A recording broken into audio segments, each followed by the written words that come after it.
시청자 여러분 안녕하십니까. 지금부터 저렇게 안보정론을 시작하겠습니다. 여러분들 기억나시겠지만은요, 조금 전에 앞방송에서 제가 이 갤럽 여론조사 도저히 신뢰할 수 없다, 이거 조작한 거 아니냐, 이런 의심을 제가 제기했어요. 자, 그런데 지금 제 의심이 거의 맞을 것 같은 예감이 듭니다. 바로요, MBN하고 매일경제에서 여론조사를 실시했습니다. 여기에서는요, 이 넥스트 리서치에 의뢰해서 조사를 했는데 날짜가 갤럽하고 똑같아요. 5일하고 6일. 근데 이렇게까지나 차이가 납니다. 요 MBN 여론조사, 매경의 여론조사를 보면은 압도적으로 지금 국민의힘에 유리하게 상황이 지금 여론이 그렇게 이제 파악이 되는데요. 야, 이거 정말 이거 그래서 제가 다시 한번 말씀을 드리지만 이거 제대로 한번 조사를 해야 될 것 같아요. 자, 그래서 이 MBN 매일경제의 여론조사 내용을 여러분들께 자세하게 설명을 드리도록 하겠습니다. 자, 그 다음에는요. 지금 이제 추미애가 또 한참 몸이 다른데요. 추미애는 윤석열 대통령 욕하지 않으면 뭐 밥이 안 넘어가는 사람이겠죠. 예. 자, 그래서 지금 이제 추미애의 입장문, 이건 뉴스버스. 그러니까 뭐 완전히 좌파 매체 가서 입장을 발표한 겁니다. 그래서 윤석열 대통령 이 검찰총장을 하는데 책임 있는 당사자들 쉽게 얘기해서 책임을 져라. 이 얘기나 마찬가지예요. 예. 자, 그래서 요 내용도 함께 여러분께 전해드리도록 하겠습니다.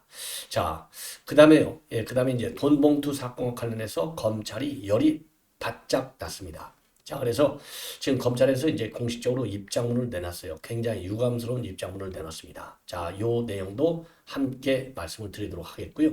자, 뭐 지금 갑자기 지금 뉴스들이 여기저기서 많이 지금 나오고 있어요. 자, 그래서 요 내용들을 하나씩 여러분께 말씀을 드리도록 하겠습니다. 그리고요, 지금 이제 한동훈 위원장이 직접 손글씨로 지금 이제 이 서울 민심을 그 말하자면 잡기 위해서 노력을 하고 있는 이 모습, 요 내용도 함께 말씀을 드리도록 하겠습니다. 자, 그러면 여러분들 우선요, 이 한동훈 위원장의 이 직접 이 손글씨를 통한 그 민심 이 확보 노력, 요거를 좀 말씀을 드리겠는데요. 자, 이거는 이제 MBN에서 단독 보도를 하고 있는 거예요. 그래서 이제 내일 아침 9시에 서울역을 찾아서 귀성객들을 이제 만날 예정으로 있는데, 자, 여기에서 말이죠. 여기에서 이제 먼저 이 손글씨를 통해서 이렇게 쓰고 있어요. 자, 여기 이제 여러분들 요 화면을 제가 조금 키우면 아무래도 여러분들도 좀 읽으실 수 있지 않을까 이렇게 생각이 드는데요. 저는 되고 싶은 건 없었지만 하고 싶은 것은 참 많았습니다. 자, 이 좋은 나라, 그렇죠? 예, 하고 싶은 것도 많았습니다. 좋은 나라 만드는데 동료 시민들의 삶을 좋게 만드는데 도움이 되는 삶을 살고 싶었습니다. 지금은 더욱 그 마음입니다. 동료 시민들과 함께 대한민국의 미래를 만들겠습니다. 그리고요, 교통안전, 문화, 치안, 건강, 경제 등 다양한 영역에서 발생하는 불합리한 격차를 해소하겠습니다. 맡은 바 자리에서 최선을 다해 살아가는 생활인들의 일상을 나아지게 하고 국민 눈높이에 맞는 과감한 정치개혁 과제들을 우리 당이 박력 있게 추진하겠습니다. 그리고 동료 시민 모두 함께 가고 싶습니다. 함께 가면 길이 됩니다. 이러한 입장문을 내놨습니다. 그리고 국민의힘은 설 연휴 현수막 또한 한동훈 위원장, 윤재원 원내대표, 유이동 정책의장이 직접 쓴 손글씨 형태로 현수막을 내걸고 국민에게 새해 희망을 전하겠다, 이런 계획으로 되어 있는데요. 자, 이 현수막도 참고적으로요, 여러분들께 이제 하나씩 뭐 소개를 좀 해드리도록 하겠습니다. 자, 이게 그야말로 이제 이 손글씨를 쓴다는 얘기는 뭡니까? 그만큼 정성을 들여서 국민 옆으로 다가가겠다, 그런 이 마음의 의지를 나타내는 거 아니겠어요? 자, 그래서 이렇게 되어 있네요. 자, 올해는 국민의 삶이 피어나면 좋겠어요. 그리고 올해는 소상공인들이 힘나면 좋겠어요. 그리고 올해는 출퇴근길이 편하면 좋겠어요. 자, 그래서 요 맨 위는요, 이 한동훈 위원장의 손글씨가 돼요. 그래서 국민의 삶을, 그리고 이제 윤재호, 두 번째는 소상공인들, 그리고 세 번째는 생활의 편을, 즉 유이동 정책의장이죠. 이 선교시를 통해서 새 인사를 하고 있어요. 자, 요거는 이제 뭐 우리 국민의힘에서 이제 홍보 차원에서 홍보본부 뭐 이런 데서 이제 새로운 아이디어를 낸 거 아니겠습니까? 상당히 신선한 충격이 아닌가 이렇게 생각이 듭니다. 자, 이 정도로 해서 지금 이제 이 손글씨, 새 설맞이, 인사 이런 거를 이제 여러분께 말씀을 드렸고, 자, 다시 한번 손글씨 이제 한동훈 위원장의 새 인사, 자, 국정 전반에 있어서 이 격차도 해소하고 나아지는 삶도 만들고 그리고 정치 개혁도 하고 그리고 모든 여기에 동료 시민들이 동참해 달라 이런 취지의 입장문을 낸 그 상황입니다. 자, 그래서 이 정도로 여러분께 이제 말씀을 드렸고요. 자, 이번에는요 이 여론조사 내용을 말씀을 드리겠는데, 자, 우선요 하나씩 말씀을 드리면, 자, 총선 결과를 지금 어떻게 기대하느냐 이렇게 이제 물었더니요, 지금 총선 결과 기대와 관련해서 국민의힘 후보를 지지하겠다는 게 40%, 그죠? 그 다음에 민주당 후보를 지지하겠다는 게 36%, 그리고 제3지대 후보를 지지하겠다는 게 14%예요. 이미 말씀을 드린 대로 매경하고 MBN이 넥스트 리서치에 의뢰를 해서 5일, 6일 이틀간 조사한 내용이 되겠습니다. 전화 면접 조사가 돼요. 응답률이 12.3%. 요걸 보면은요, 지금 이제 여러분들께 이미 말씀을 드린 대로 그 갤럽하고 응답률도 거의 비슷해요. 그리고 방식도 거의 비슷해. 근데 결과가 정반대로 나와 있어요. 이거 반드시 짚어봐야 돼야 된다. 이런 말씀을 드리는데, 자, 그래서요, 지금 이제 이 국민의힘 후보 지지율이 이제 압도적으로 높지 않습니까? 4%나 높아요. 자, 그런데 이제 60대 이상 층에서는 62%, 그 다음에 70대 이상에서는 63%를 지지하고 있고요. 그리고 나머지 연령층에서는 전부 다 민주당이 우세한데, 40대에서는 민주당 뽑겠다. 이가 이제 50%. 국민의힘이 26%입니다. 50대는 민주당 뽑겠다가 43%고 국민의힘은 36%.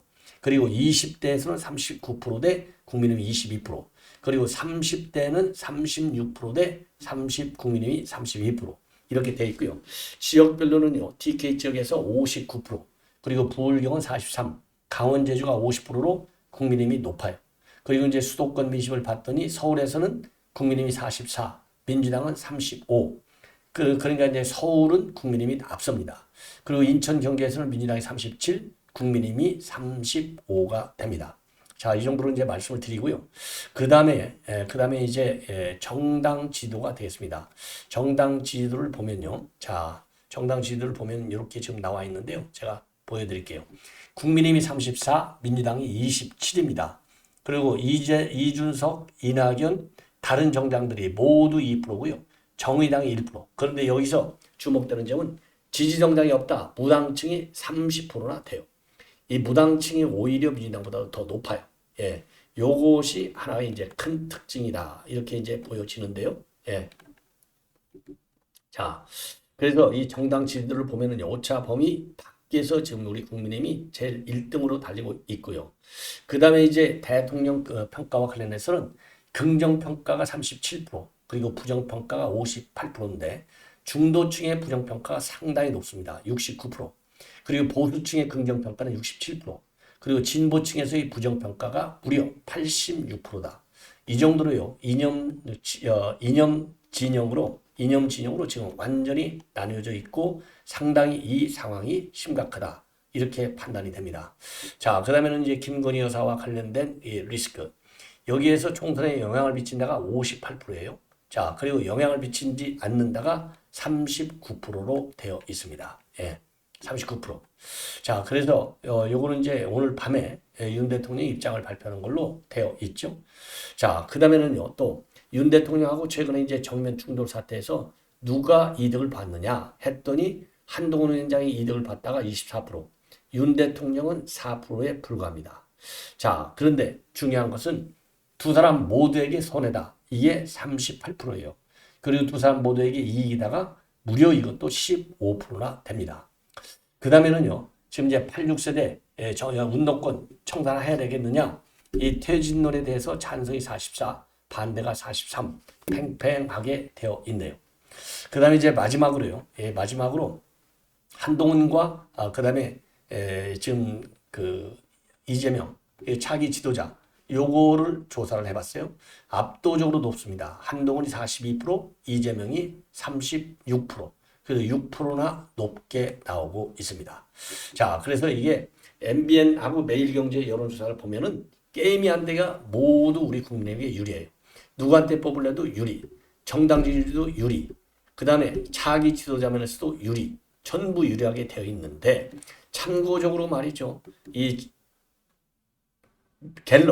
갤럽에서 뉴스원에 의뢰를 했더니 이것도 일자가 똑같이 5일, 6일이고 똑같은 전화 면접이에요. 근데 여기는 전부 민주당한테 유리하게 나와 있어요.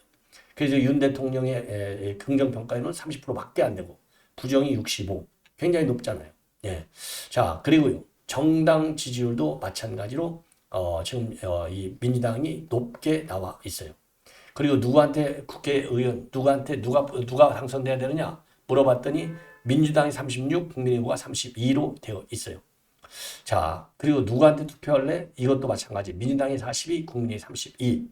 자, 이 정도로 해서 지금 압도적으로 지금 민주당에게 유리한 여론조사가 바로 한국갤럽에서 나왔다 이겁니다. 그래서 제가 이 한국갤럽 여론조사는 신뢰하기가 어려운 거 아니냐? 이거 뭔가 조작 의혹이 있는 거 아니냐? 이런 제가 비판적 논평을 하지 않을 수 없었던 겁니다. 지금 이 MBN하고 그다음에 매일경제 이 여론조사하고 비교해 보면 제가 여러분께 논평해 드린 내용에 대해서 여러분들도 수긍을 좀 많이 하시지 않을까 이런 생각이 드네요. 예. 자, 그러면은요 이번에는 이제 추미애가 결국은 또 일을 저질렀어요. 이 추미애 여러분들 얼굴 보고 싶지 않죠?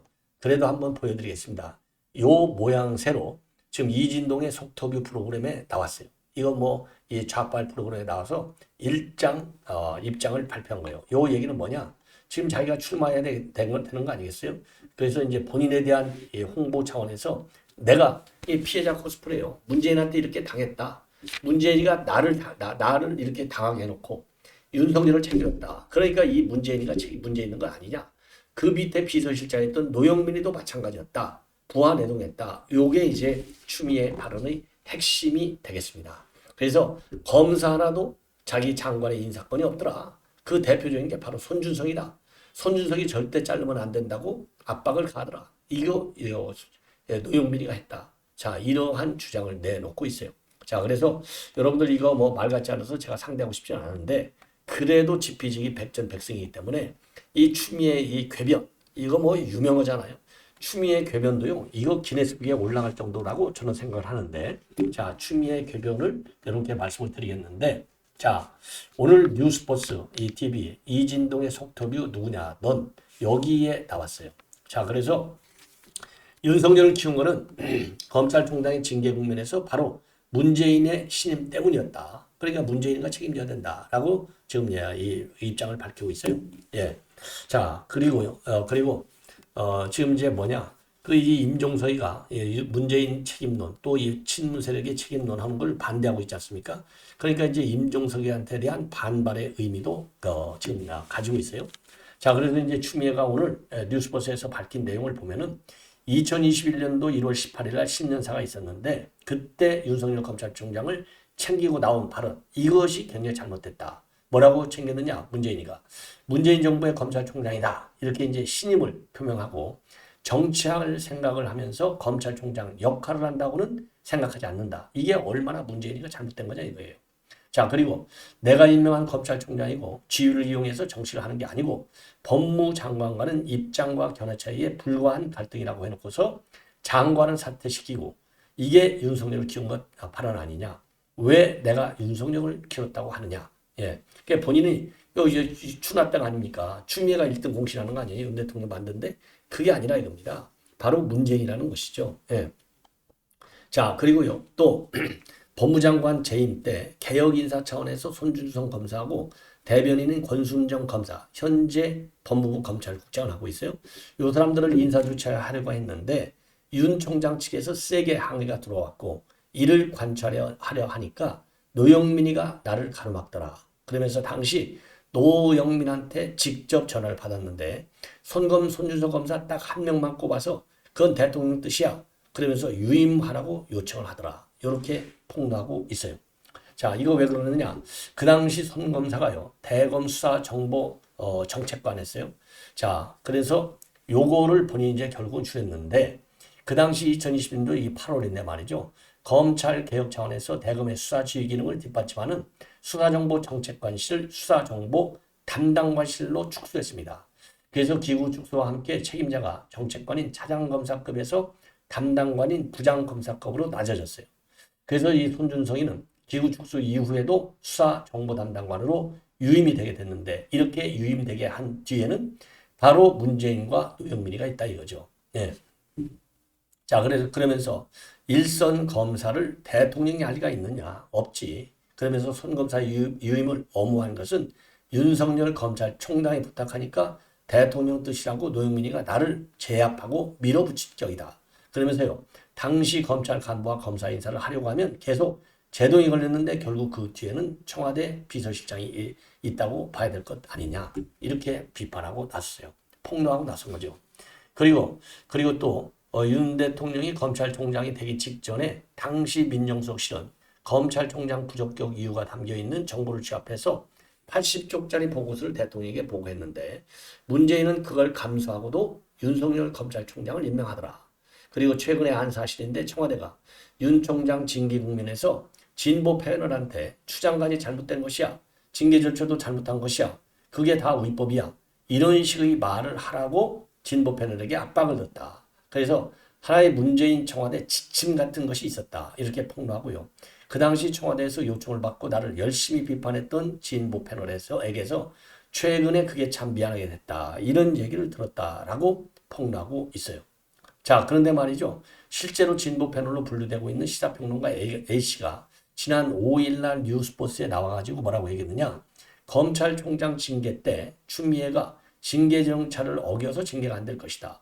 그리고 추미애가 추인 갈등의 원인 제공자다라는 얘기를 청와대 관계자로부터 들은 바 있다. 이렇게 언급을 했다고 합니다. 자, 그래서요, 이 뉴스포스가 이제 이 노영민, 왜냐하면 이게 균형 보도를 해야 되기 때문에 직접 노영민한테 물어봤어요. 자, 그래서 노영민이가 이제 강력히 반론을 제기하고 있습니다. 자, 문재인의 뜻을 언급하며 손준성 검사 유임 요청을 했다. 이게 이제 추미애가 밝혔지 않습니까? 그랬더니 검사 인사와 관련해서 기록으로 다 정리가 돼 있고 그 정리된 메모를 다수가 갖고 있는데 청와대가 그렇게 헛소리한 것이 아니다. 다 기록으로 남아있다. 이렇게 밝혔고요. 그리고 손준성 검사 유임 요청과 관련해서 내가 추미애한테 직접 전한 사실이 없느냐? 이렇게 이제 그 뉴스포스 측에서 물어봤어요. 그랬더니 직접 전한 사실이 없느냐 물어봤더니요. 그런 건 묻지 말라. 그러니까 전한 사실이 있다는 얘기죠. 아무튼 검사 인사에 대해서는 역할을 하는 게 없는 사람이다. 기본적으로 검사 인사에는 대통령 비서실장이 관여할 수 없게 돼 있고 유일하게 관여할 수 있다면 대통령의 특별한 지시에 의해서 원포인트로 대통령 지시를 전달할 수 있을 뿐이다. 그러니까 이거 뭐 전달했다는 얘기나 마찬가지죠. 예. 그리고 윤석열 검찰총장 징계 국면에서 추미애가 절차를 어겼다. 추미애가 잘못이다. 이런 취지의 발언을 갖다가 진보 패널에게 하거나 또 지침을 준 적이 있느냐. 이렇게 또 뉴스버스에서 물었어요. 그랬더니 추미애가 절차를 어겼다는 발언을 한 사실이 없고 또 총선을 앞두고 진보진영이 싸우는 모습을 보이는 게 좋지 않다. 일단은 윤석열 정권 심판을 위해서 정권교체 교도부 만드는 총선 승리 외에는 야당은 아무것도 생각하면 안 된다. 이게 문재인의 생각이다. 그렇기 때문에 할 말은 많아도 총선 끝날 때까지는 아무 말도 하지 말라는 것이다. 이렇게 얘기를 했어요. 자, 그래서 슬그머니요. 저 문재인을 팔아서 이 발언의 언급을 줄이려고 하는 의도. 이 얘기는요. 추미애가 한 말이 맞다. 이런 얘기나 마찬가지가 아니겠습니까? 자, 이 정도로 해서 추미애 관련 발언은 이제 마무리를 하고요. 자, 그리고 이제 지금 검찰이 열불이 나 있습니다. 돈 봉투를 받았다. 지금 10명 중에 3명은 다 조사를 끝났고 7명에 대해서 출석을 요구하는 서면 요청서, 출석 요청서를 보냈는데 모두 불응하겠다라는 입장을 전해왔다고 합니다. 그래서 중앙지검에서 지금 엄청 열이 받쳐 있어요. 예. 그래서 중앙지검에서 밝힌 입장을 보면은요. 돈 봉투 수수 의혹이 있는 의원들에 대해서 피의자 신고를 출석하라는 요청서를 서면으로 통보했는데 의원들이 이날까지 출석에 응하지 않고 있다. 그래서 대한민국 국민이라면 형사사법 절차에 어떤 특권도 있을 수 없는데 검찰의 정당한 출석 요구에 대해서 타당한 이유 없이 불응하는 것은 사실상 특권을 요구하는 것과 다를 바 없는 것 아니냐. 그리고 돈 봉투 사건은 정당 민주주의에 대한 신뢰를 훼손한 중대 범죄임을 고려할 때 민의를 대표하는 국회의원으로서 국민의 신뢰를 회복하기 위해서라도 검찰에 출석해서 사안의 진상이 신속하고 명확히 규명될 수 있도록 협조해야 할 책무가 있다. 예, 이렇게 지금 입장을 내놨는데요. 최근에 지난 1일 날만 하더라도 사안 전무가 규명될 수 있도록 협조해달라고 당부한다. 이런 수준을 했는데요. 굉장히 센 입장문을 지금 내놓고 있습니다. 예. 그래서 7명한테 날짜가 적시된 정식 출석 요청서까지 보냈는데 총선을 핑계로 해서 응하지 않고 있는 이 의원들 전부 엄벌에 처해야 될 것이 아닌가라고 생각이 듭니다. 자, 시청자 여러분, 이것으로 본 방송을 마치겠습니다. 대단히 고맙습니다.